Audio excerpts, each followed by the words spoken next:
It's a bantamweight title fight in Canada. Dan Tom here with MMA Junkie to help you break down the main event for UFC 289 between Amanda Nunes and Irene Aldana. Nunes was initially scheduled to have her rubber match with Juliana Pena, but Pena was forced to withdraw weeks out, and in steps Irene Aldana, who was scheduled for her own rematch against Rocky Raquel Pennington, but instead, well, we get a fresh new face for the title fight. At the time of this video, the odds makers and public are siding with the sitting champ Nunes in the neighborhood of minus 350. The comeback on your underdog, the challenger Aldana, in the neighborhood of plus 260. Now, these lines have tightened up a bit. They've come back down to earth, but they're still a bit wide for my liking, which shouldn't be a surprise. We're talking about women's MMA.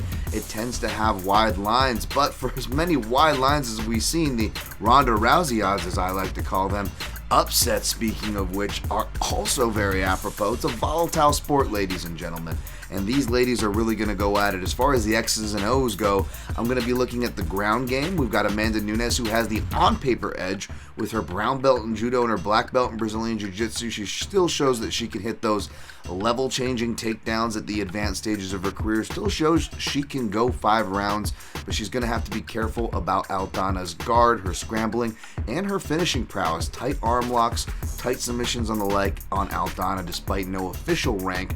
On the feet, it's going to be interesting. Pena, of course, was thrown off by Nunes' newfound southpaw stance. I mean, who does that? Who could blame her? That being said, we're going to see the depths of that southpaw stance and those new tools Nunes has learned under Roger Crawl, probably in this fight, especially if you look at how befuddled Aldana was against Holly Holm. She ended up kind of following, looking for that outside angle and driving herself in a circle.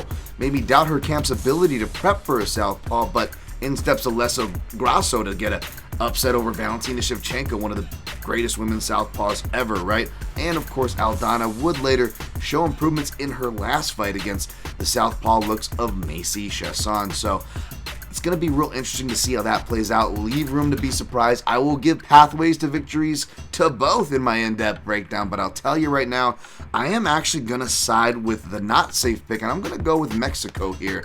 Give me Aldana. Even in, Nunes' newfound, cardio and her better performances, she still had late round scares, and I suspect that Aldana, with her slow starts, she may allow for some scares herself early, but if she can survive those said scares, I think that her pace will even challenge the top-notch cardio version of Amanda Nunes, if you will. And if you look at round 4 with Jermaine Durandamy almost getting some submissions, round 4 with Juliana Pena late there getting some submission attempts on the board, there is some lapsing there. So you know what?